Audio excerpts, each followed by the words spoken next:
La palabra del Señor, e hizo lo malo. ¿Quién hizo lo malo? Joram hizo lo malo ante los ojos del Señor, aunque no como su padre y su madre, porque quitó la estatua de Baal que su padre había hecho.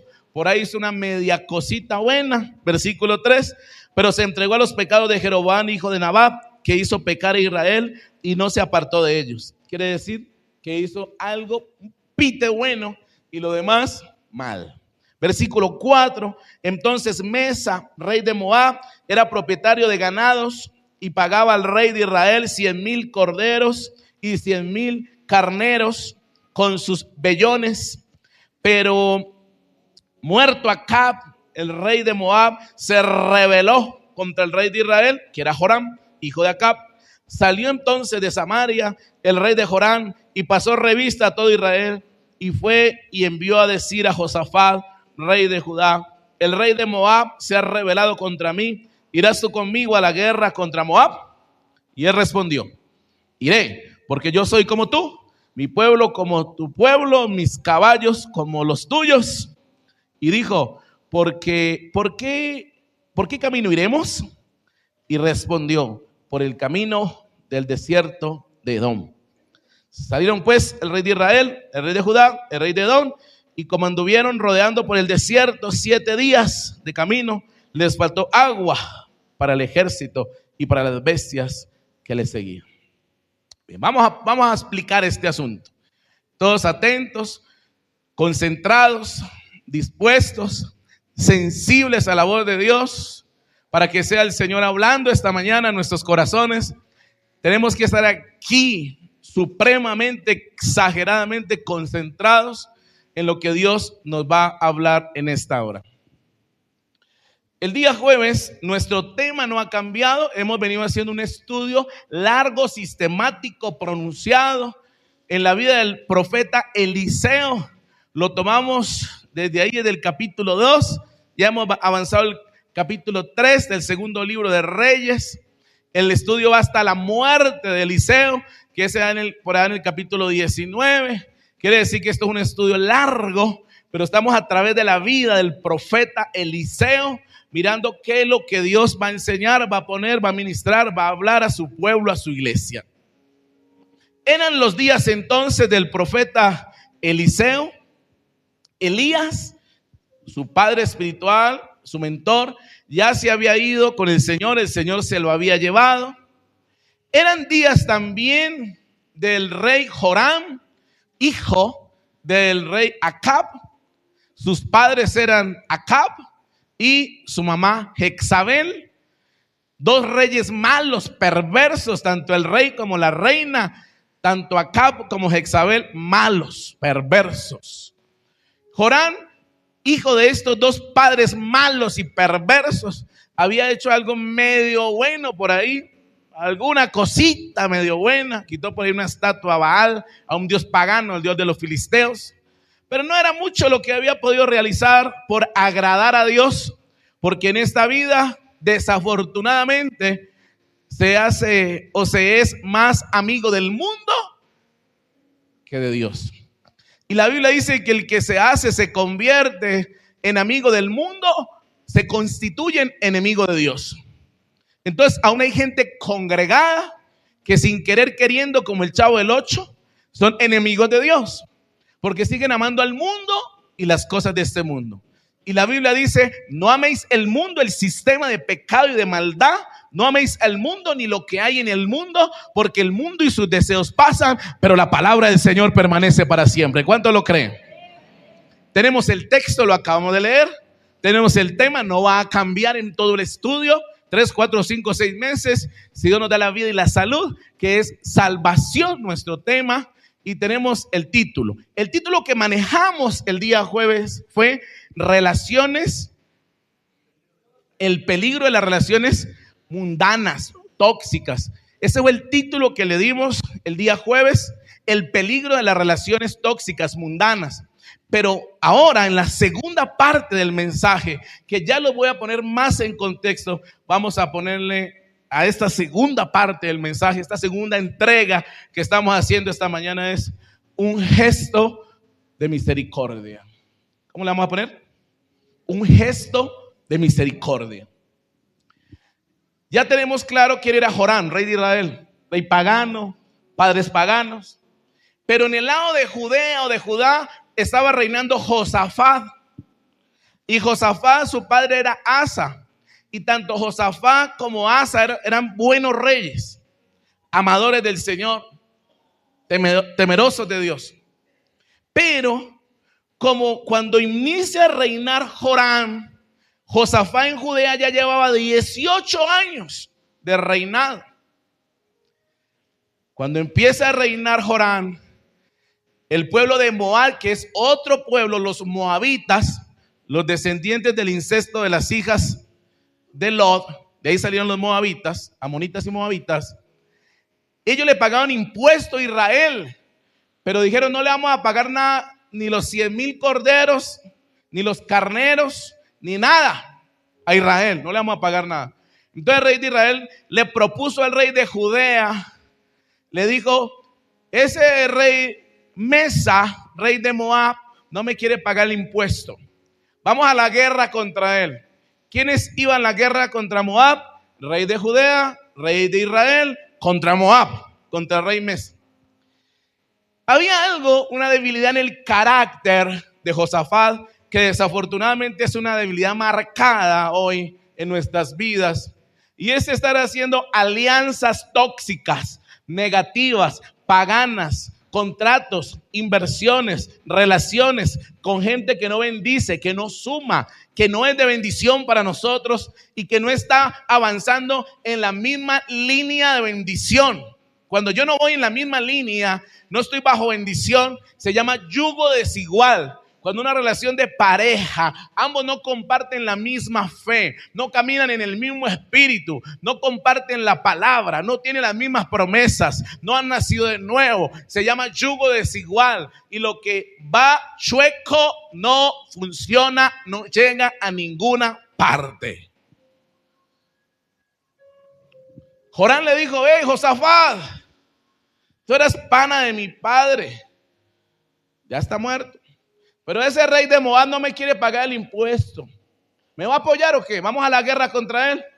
Y entonces Josafat, que así hay gente, le gusta meterse en broncas, en problemas que no lo han llamado. Le gusta meterse en pleitos, negocios, relaciones y situaciones donde no lo han llamado. Y se fue para allá. Y se unieron. Y en el camino, rodeando la tierra de los moabitas, pasaron por Edom. Ya les explicaba el jueves, vamos a ver quién se acuerda. ¿De dónde son descendientes los edomitas? Muy bien, algunos vinieron. De Esaú. Entonces, Edom, Israel y Judá contra Moab. 3 reyes contra un rey. Y los moabitas eran malos y sanguinarios. Tenían como dios a Quemos, con Q de queso si lo quiere escribir. Quemos era el dios de los moabitas.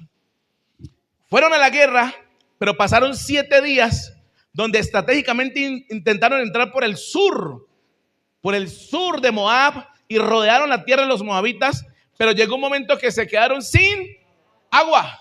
Llegó un momento que se quedaron sin agua para ellos, para los soldados, y también se quedaron sin agua para los animales, para los camellos, para las bestias. Cuando nosotros nos metemos en cosas donde Dios no nos llamó y el agua empieza a subirse al cuello, ahí lanzamos un clamor. Alguien diría por ahí un alarido, como de perro, diciendo: ¡ay, Dios mío! Y ahora me monté en la vaca loca, me monté en el bus que no era. ¿Cómo así? ¿Yo por qué estoy metido en este problema? Pero Josafat, que amaba a Dios y que sabía que en Israel estaba como profeta Eliseo, dijo: ¿y es que no hay profeta aquí para saber qué quiere Dios?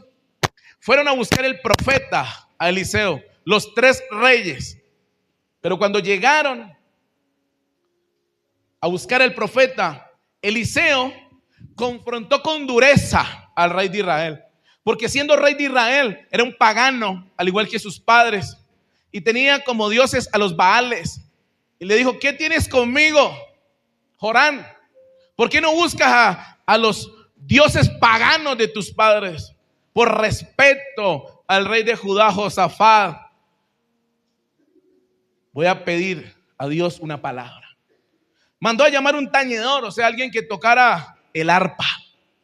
Mandó a que sonara la música así como de fondo, como está sonando ahorita.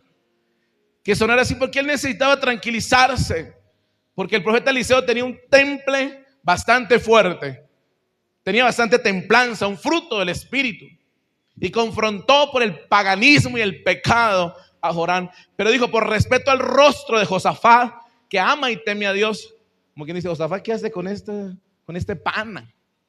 Está mal relacionado yo. Se relaciona mal. Pero como usted ama a Dios, y por eso la segunda parte del mensaje le titulé un gesto de misericordia. Y ya estaba metido en problemas, ya estaba metido en gastos. Joram, Josafat y el rey de Edom. Ni siquiera le conoce el nombre del rey de Edom, ahí no dice. Pero habían 3 reyes y 3 ejércitos sin agua, en problemas. Sin agua me habla de necesidad. Sin agua me habla de escasez. Sin agua me habla de crisis. Sin agua me habla de tribulación. Sin agua me habla de problemas. A veces nosotros avanzamos en una alianza, en una coalición familiar. De pronto con alguna amistad, con algún amigo, compañero de trabajo, de estudio. Hicimos una alianza, un negocio. Y avanzamos e invertimos y negociamos. Y nos vamos, nos aventuramos. Pero cuando han pasado días, en este caso habían pasado 7 días, se dieron cuenta los 3 reyes que estaban en un problema. Que para poder vencer al rey de Moab, al rey Mesa, ellos necesitaban agua. Agua en la Biblia es provisión. Agua en la Biblia es la palabra. Agua en la Biblia es saciarse. Agua en la Biblia es vida. Ellos necesitaban ayuda. 3 reyes, 3 ejércitos se quedaron cortos, limitados, en problemas, en crisis, en tribulación. Pero Dios dio una palabra. Diga conmigo, en mi crisis, en mis días difíciles, muchas veces, por la imprudencia, por mis malas decisiones, aún en medio de eso, la misericordia de Dios, un gesto de misericordia me traerá una palabra. Entonces, ahora sí, ya los puse en contexto. Espero hayan entendido para poder disfrutar la segunda parte. Dice allí, en el versículo 12, segundo libro de Reyes 3:12, y Josafat dijo, este tendrá palabra de Jehová, este tendrá palabra del Señor. Y descendieron a él el rey de Israel, el rey Joram, y Josafat y el rey de Edom. Entonces Eliseo dijo al rey de Israel, ¿qué tengo yo contigo? ¿Cuál es el problema? ¿Algo le perdió por acá? ¿Le debo algo?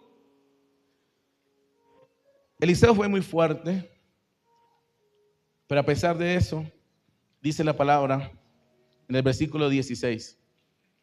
¿Quién dijo? Así ha dicho el Señor, haced en este valle muchos estanques. Quiero ese versículo allí en la Nueva Traducción Viviente.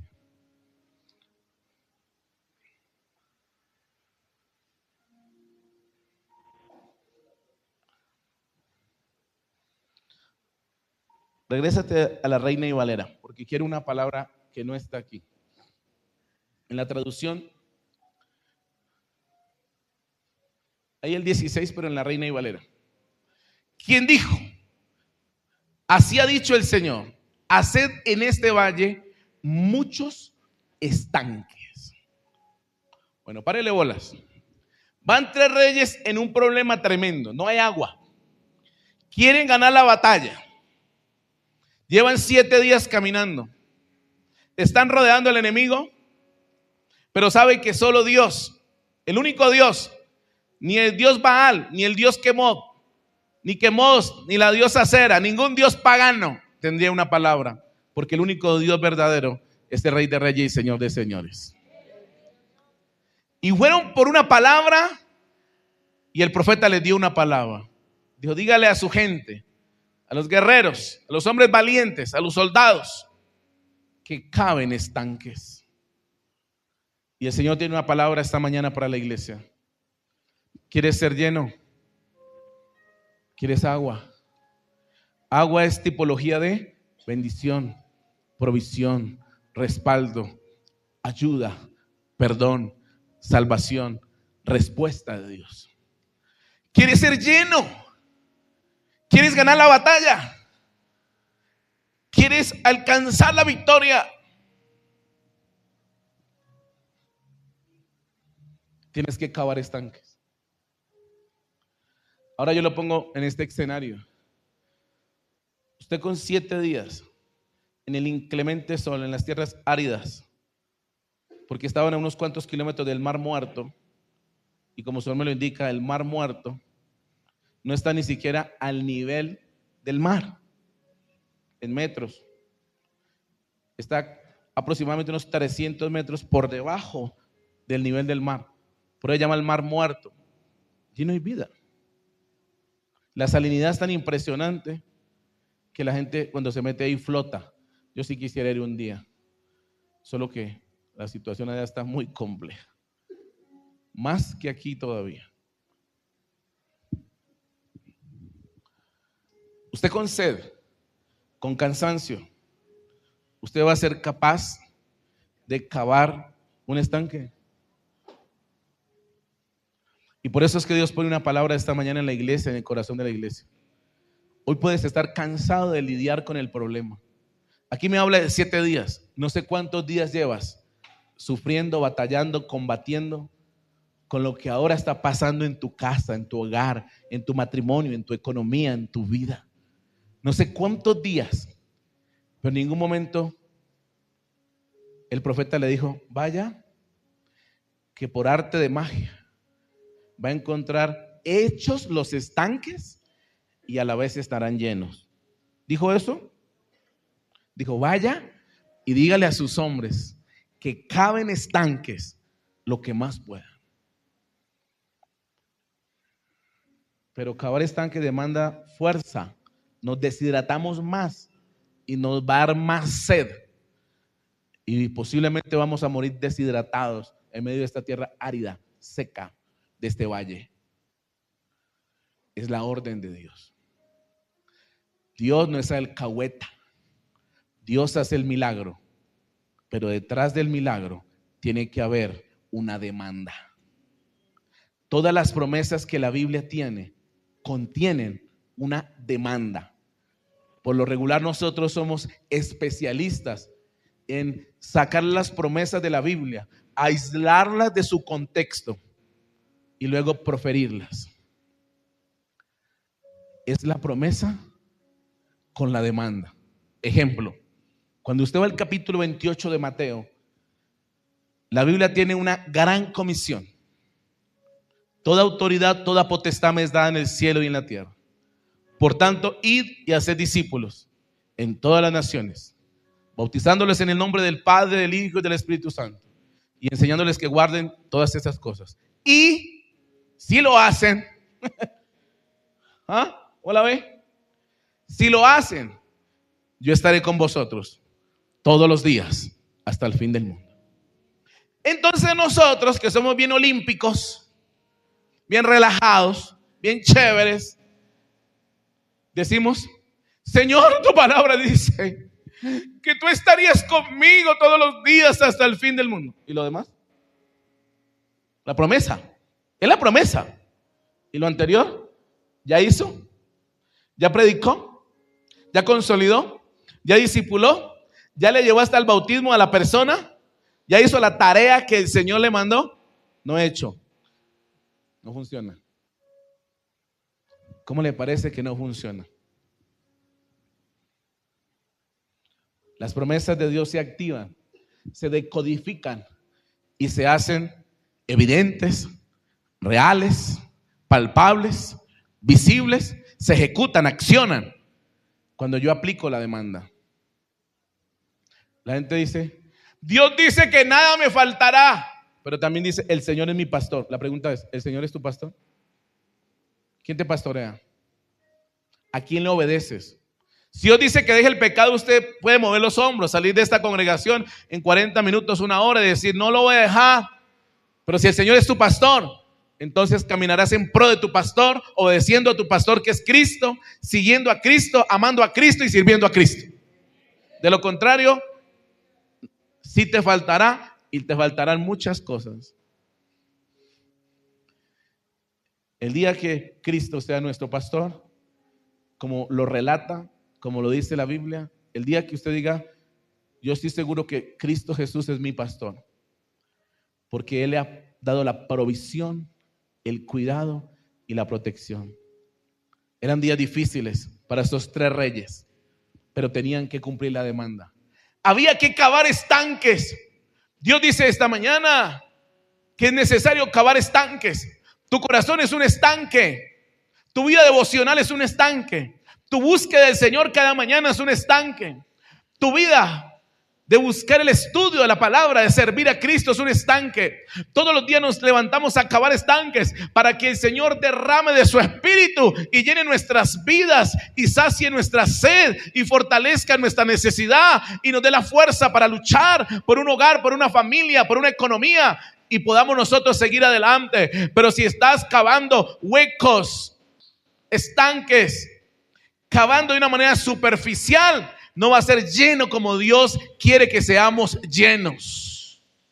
Su palabra dice, porque el Señor ha dicho, versículo 17, no veréis viento, ni veréis lluvia, pero este valle será lleno de agua, y beberéis vosotros, y vuestras bestias, y vuestros ganados.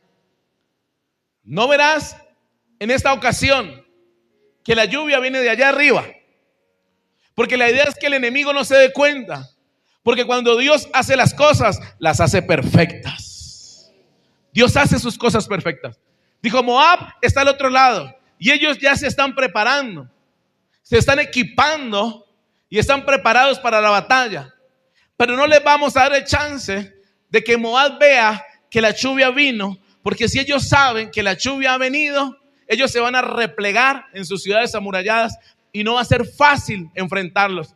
Necesitamos que ellos piensen, crean que ustedes están en crisis y ataquen. Y cuando Moab ataque, creyendo que ustedes están fáciles para derrotar, ustedes los atacarán a ellos. Porque el agua no va a venir con una tempestad, con un vendaval, con nubes oscuras, con una tarde lluviosa. El agua va a brotar de los estanques que ustedes van a cavar. Por eso es que muchos no ven de dónde viene la bendición para tu vida. Y dicen, yo no veo cómo es que usted sale adelante, pero sale victorioso. Yo no veo cómo hace usted, cómo ha hecho usted para sacar esta familia adelante, este matrimonio adelante, estos hijos adelante.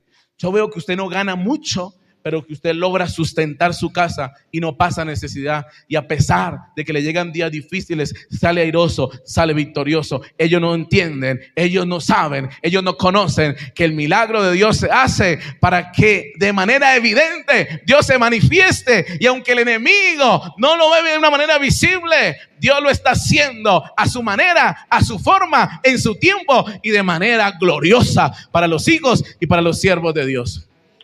El agua brotaría. El agua no vendría de arriba a las nubes para que el enemigo no lo viera, que Israel tenía agua. Que los 3 reyes habían salido del apuro. Ahora viene algo tremendo. Cuando cavaron, imagínate dónde sacaron fuerza. Uno dice, pero yo en la crisis, ¿cómo hago para sacar fuerza si estoy en una crisis? Dios dice, tiene que seguir cavando. Cuando el Señor Jesús ascendió, Él le dijo a sus apóstoles, no se vayan de Jerusalén, quédense 40 días cavando, 40 días orando, 40 días en el aposento alto, 120 personas, y después de 40 días de cavar. Cavar para nosotros hoy en nuestro contexto es orar, buscar, persistir, perseverar. crecer en el Señor, buscar su palabra, buscar su presencia, humillarnos delante de Él. Hay que cavar, hay que trabajar todos los días en las cosas espirituales para crear un recipiente suficiente para que la gloria de Dios se manifieste y para que el Espíritu Santo nos llene, nos empodere, para que podamos ministrar con poder, porque el Señor les dijo: no se vayan de Jerusalén, quédense aquí hasta que sean revestidos de poder.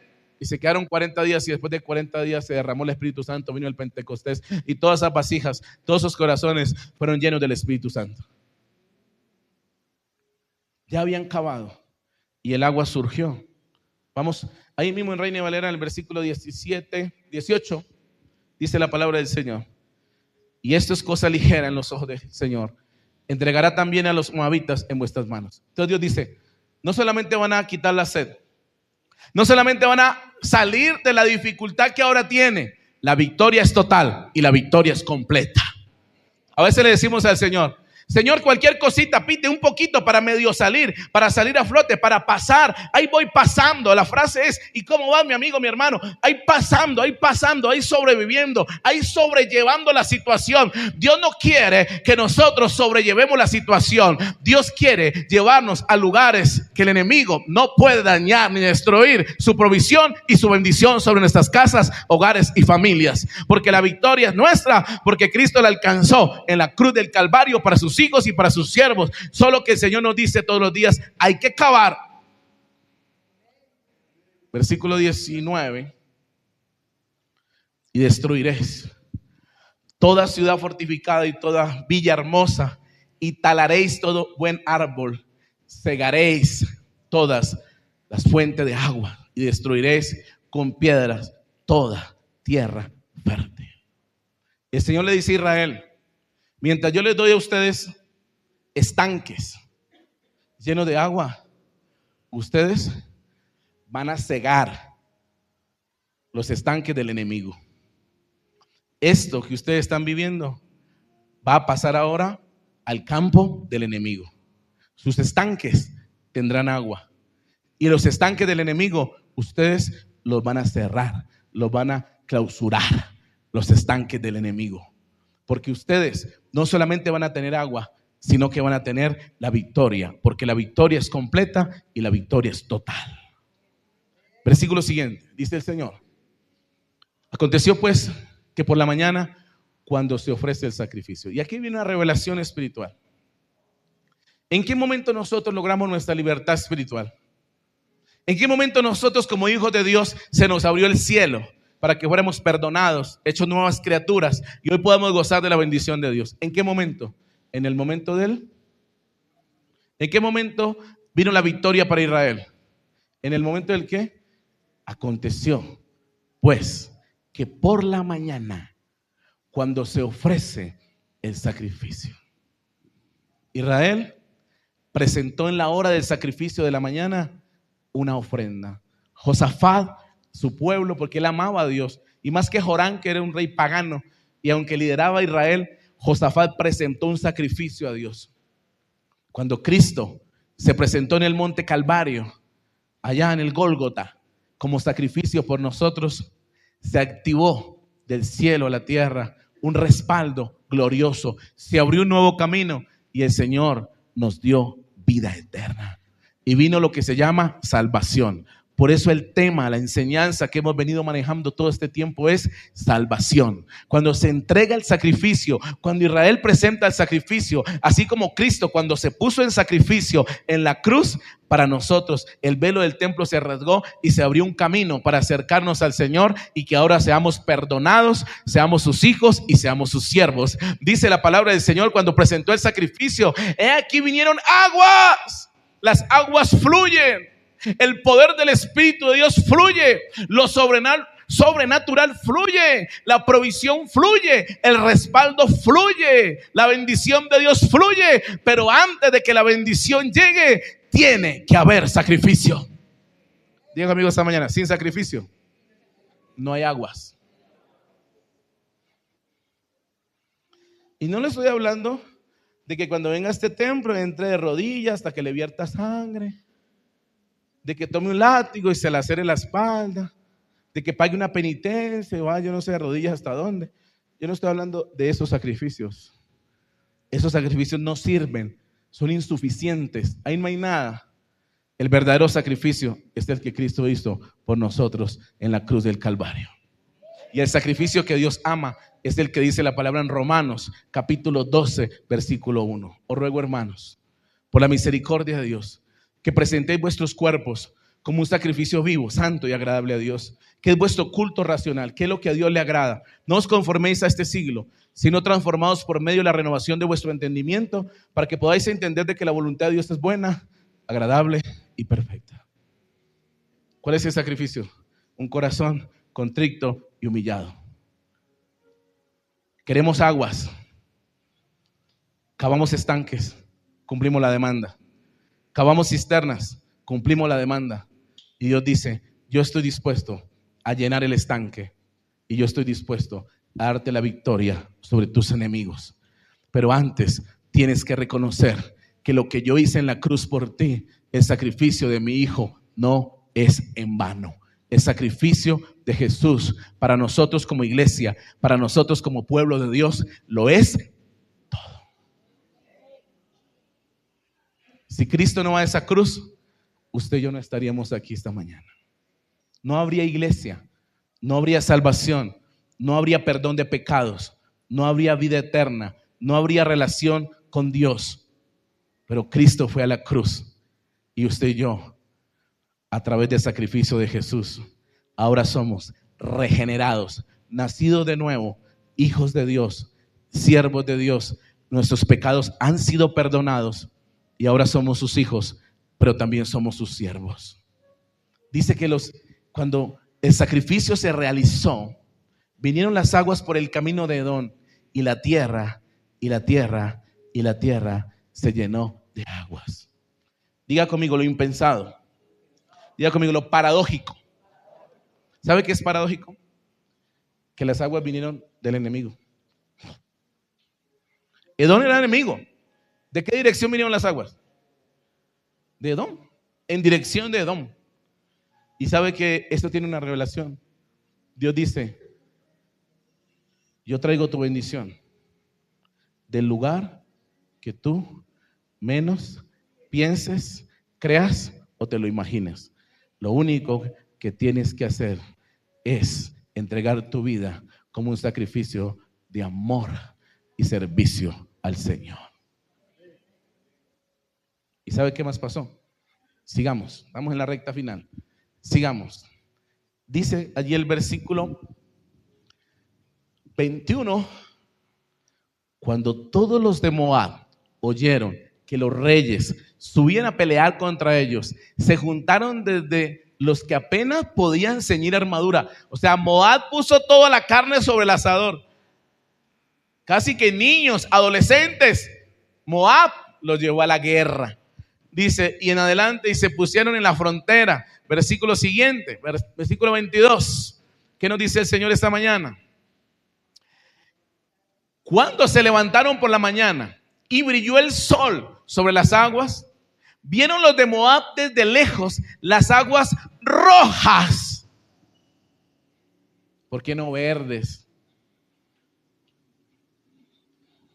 ¿Por qué no azules? ¿Por qué rojas? ¿Sabe qué creyeron ellos? Que entre Edom, Israel y Judá se habían peleado. Quiere decir que entre ellos mismos, los tres reyes, se habían peleado. Y ellos vieron un efecto espejo. Desde lejos Moab pudo contemplar un efecto espejo.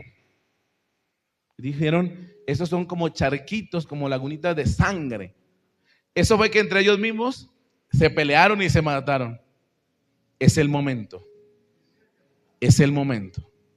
de atacar a Israel, Judá y Edom. Dijeron los moabitas. Es el chance. Eso pensaron ellos. Cuando Satanás creyó que venció a Cristo en la cruz del Calvario, porque Él derramó su última gota de sangre por nosotros, Cristo al tercer día resucitó y venció y nos dio la vida eterna y resurrección de medio de los muertos. Moab ataca, pero cuando Moab ataca, creyendo que Israel estaba vencido porque entre ellos mismos se habían peleado, dice la palabra en el versículo 23. ¿Qué nos dice el Señor en el versículo 23? Y dijeron: esto es sangre de espada. Los reyes se han vuelto uno contra otro y cada uno ha dado muerte a su compañero. Ahora pues, Moab al botín. Versículo 24. Pero cuando llegaron al campamento de Israel, se levantaron los israelitas y atacaron a los de Moab, los cuales huyeron de delante de ellos, pero los persiguieron, matando a los de Moab. Cuando el enemigo cree que usted y yo estamos acabados, cuando el enemigo cree que usted y yo estamos cansados, que vamos a tirar la toalla, que han pasado 7 días luchando, que nos quedamos sin agua, que estamos cavando en un lugar donde cree que ahí moriremos, porque el enemigo, si hubiera visto a Israel cavando cisternas, cavando unos hoyos, creerían que eso era para enterrarlos a ellos cuando ellos lo mataran. Cuando el enemigo cree que usted y yo estamos vencidos y destruidos, cuando el enemigo cree que ya usted y yo no tenemos caso, el Señor hace que las aguas lleguen y el Señor da la victoria sobre las tropas del enemigo. El enemigo está vencido.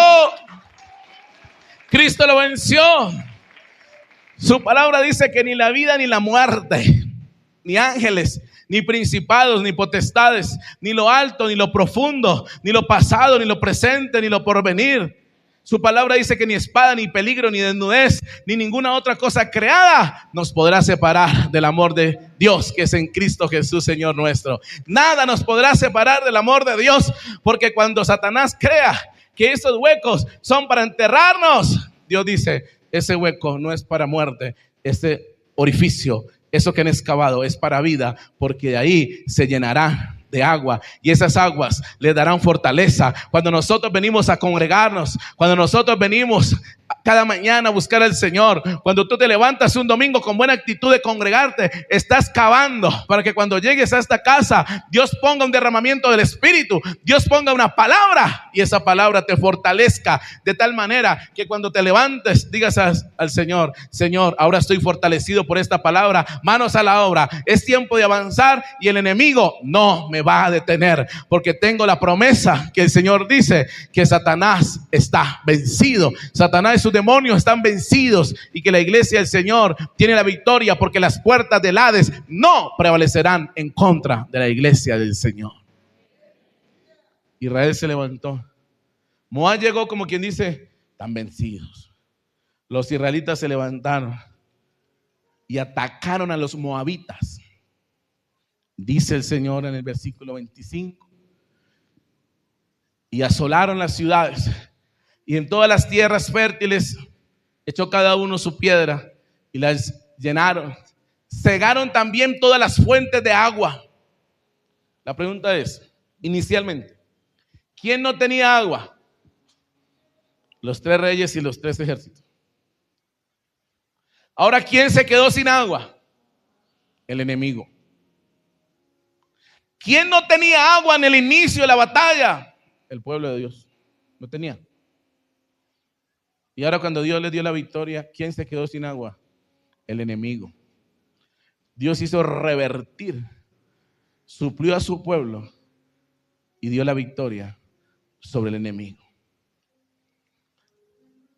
El mensaje esta mañana es de parte del Señor: no dejes de cavar. Pastor, no tengo fuerza. Quiero tirar la toalla. ¿Podemos hablar? Sí. Me quiero divorciar, me quiero separar. No sé qué hacer con este hijo. No sé qué hacer con mi economía. No sé qué hacer con mi familia. Ya no sé qué hacer con mi salud. Lo he intentado todo, pero cada día me siento más enfermo, más débil. El Señor te dice: a pesar de que llevas días, Israel llevaba 7 días, tú puedes llevar 20, un mes, un año, 10 años, 3 años, 2 años, un año. El Señor te dice esta mañana: el día que dejes de cavar, ese día morirás. Tienes que seguir cavando. Cavar es luchar. Cavar es creer. Cavar es confiar. Usted se puede imaginar la cara de Jorán, rey de Israel, pagano, impío, hijo del diablo, más hijo del diablo que sus padres. Y siendo el rey de Israel, cuando el profeta le dice: vayan y llenen ese valle de huecos, caven, Y imagino la cara de Joram diciéndole, mirando al profeta Eliseo, diciéndole, ¿y con qué fuerza? ¿Y con qué aguas? No tenemos sed. No hay agua. Tienes que cavar. Pero no tengo fuerza. Tienes que sacar fuerza de donde crees no tener. Se llama resiliencia. Tienes que tener un carácter resiliente y tienes que luchar. Porque si dejas de cavar, estarás diciéndole a Dios, no te creo. Cavar cada mañana es buscar el rostro del Señor. Cavar cada mañana es postrarse y clamar y abrir una brecha de oración para que venga el milagro y las aguas fluyan. Cuando usted cava, Dios manda aguas. Aguas es palabra, aguas es milagro, aguas es señales, aguas es prodigios, aguas es respuesta de Dios. Cava y no deje de cavar.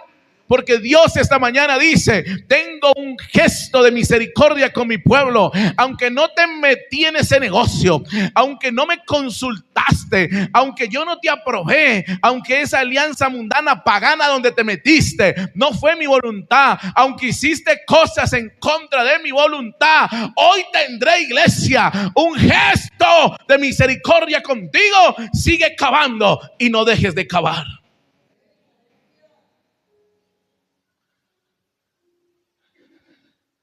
Hay cosas que hemos hecho.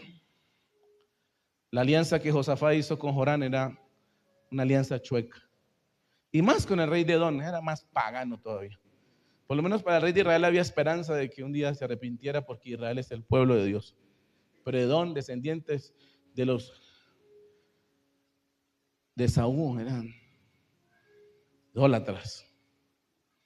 ¿Qué hacía un rey temeroso y amoroso de Dios diciéndole a unos reyes paganos? Mis caballos serán tus caballos, mis hombres son tus hombres, mi tiempo y mi fuerza son las tuyas. ¿Qué hace metiéndose en alianzas tóxicas y negativas? ¿Qué hace sumándose en yugo desigual? Pero a pesar de, Dios tuvo misericordia de Josafat. Y no solamente le dio la victoria sobre los enemigos, y llegó al punto el enemigo de sentirse tan acorralado. Escucha bien, tan acorralado. El enemigo de sentirse tan acabado, tan replegado, que sabe qué hizo el rey de Moab. Pase al versículo siguiente. Y cuando el rey de Moab vio que era vencido en la batalla, tomó consigo 700 hombres que manejaban espada para atacar al rey de Edom. Se la montó al rey de Edom. Eran 3 reyes, mas no pudieron tampoco. No porque Dios respaldara a Edom, porque Edom hubiera hecho lo bueno, sino porque había una palabra. Y la palabra está por encima de las actitudes de los hombres. Versículo siguiente.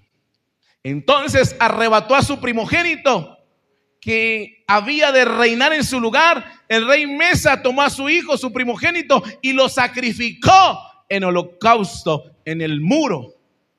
Al punto de que el rey Mesa se vio tan derrotado que cometió un acto pagano, que cometió un sacrificio, mató a su propio hijo y lo puso en el muro de la ciudad, como un gesto de desagravio, letal, de dolor, de ira, de coraje contra Israel. Y cuando los israelitas vieron esto, dijeron, dejémoslo ahí, esto ya se complicó. Este hombre mató a su propio hijo. No, nosotros no vamos a ser parte de eso. Vámonos, dice la palabra del Señor, y se apartaron de él y se volvieron a su tierra. Diga conmigo, no solamente la provisión, es la victoria total. Dios me ha llamado para ser más que vencedor. Debo de cuidar mi relación, mis alianzas. Debo consagrar mi voluntad al Señor. Cierra tus ojos.